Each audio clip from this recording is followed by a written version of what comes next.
ازيكم يا حبايب قلب ام مروكه في برنامجكم اللي هيكون مفضل ان شاء الله، ورطه في المطبخ. النهارده بقى هنعمل مع بعض نجرسكو بالفراخ.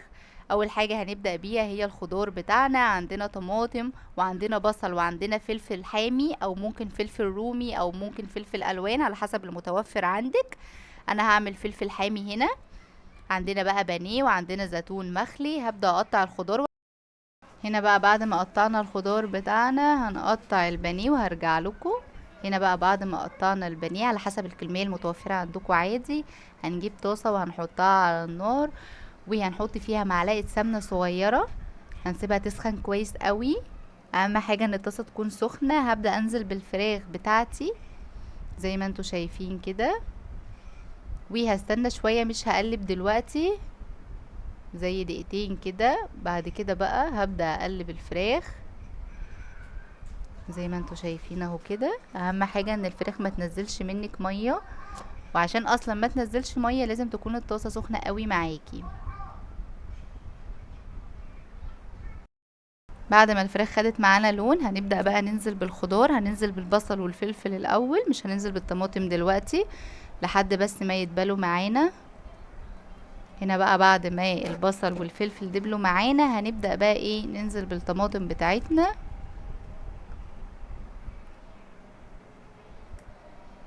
هنقلب بقى كل المكونات دي كده مع بعض كويس قوي.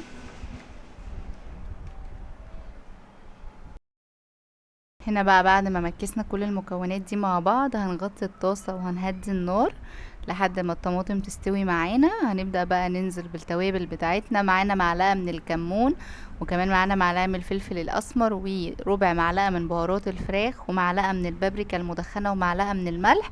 هننزل بيهم كده على الفراخ، وهنبدأ بقى نقلب المكونات بتاعتنا كلها مع التوابل. بعد بقى ما قلبنا التوابل مع الفراخ وبقى شكلها حلو زي ما انتوا شايفين كده، هننزل باخر حاجة وهي الزيتون المخلي. هننزل بشوية صغيرين مش كتير. هنبدأ بقى نمكس كل ده كده مع بعضه. شايفين شكلها حلو ازاي وريحتها بجد خطيرة. هنبدأ بقى دلوقتي بعد ما نقفل عليها هنجهز المكرونة بتاعتنا. هنجيب بقى حلة هنسخن فيها مية، هنحط فيها ملح بس مش هنحط زيت. هننزل نص كيلو من المكرونة وهنسيبها على النار لمدة 10 دقايق. احنا مش عايزينها تستوي سوا كامل، نص سوا بس، عشان كده كده هتكمل في الفرن. وعقبال ما المكرونة تستوي معانا هنجهز البشاميل. معانا 3 معالق كبار من السمنة زي المعلقة اللي انتوا شايفينها دي. اهم حاجة ان يكون كمية الدهون معاكي قد كمية الدقيق. هنا حطينا 3 معالق سمنة، هنحط زيهم 3 معالق كبار من الدقيق. هننزل بيهم على السمنة اهو، وهنبدأ نقلب كده عشان ما يبقاش في معانا اي تكتلات خالص.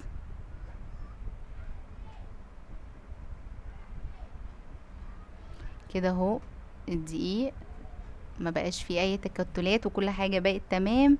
هنبدأ بقى ننزل باللبن بتاعنا، بس اهم حاجة هنكون هدينا النار الاول. هننزل بقى بمكعب من الماجي،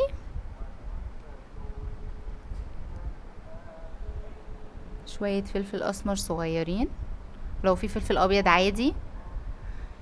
هنحط بقى ورقتين لورا وهنبدأ نقلب بقى. اهم حاجة النار تكون هادية معاكي، والتقليب طبعا المستمر زي ما انتوا شايفين كده. هنبدأ نقلب لحد ما توصلي للقوام اللي انت عاوزاه. هنا اهو بدأ البشاميل يتقل معانا زي ما انتوا شايفين كده. هننزل بقى بيه معلقة من الملح صغيرة. انا هنا خلاص وصلت للقوام اللي انا عاوزاه. هقفل بقى على البشاميل وهبدأ بقى ايه انزل بالمكرونة في نفس الحلة على طول، كله سخن كده في بعضه زي ما انتوا شايفين. نزلت بالمكرونة، هنزل كمان في نفس الحلة بالفراخ بتاعتي. نزلت كمية الفراخ اهو كلها. بقى كل ده مع بعضه وهنبدأ بقى نحطها في الصينية بتاعتنا، وطبعا قبلها نكون مسخنين خلاص الفرن زي ما انتوا شايفين كده اهو. هنبدأ بقى ننزل بالموتزاريلا بتاعتنا، هنغرق بقى بيها الصينية بتاعتنا زي ما انتوا شايفين. اخر حاجة بقى هننزل بيها هي الزيتون، وده برضو اختياري بس بجد جربوه، بيدي تست حلوة قوي اهو. وكده خلاص الصينية بتاعتنا جاهزة. هنا بقى بعد ما طلعت من الفرن شوفوا بقى لونها حلو ازاي. طبعا بتسيبيها في الفرن 10 دقايق، وبعد كده بتبدأي تفتحي عليها الشواية لحد ما تاخد معاكي لون حلو كده. بصي بقى شكلها حلو ازاي، بجد خطيرة، لازم تجربوها.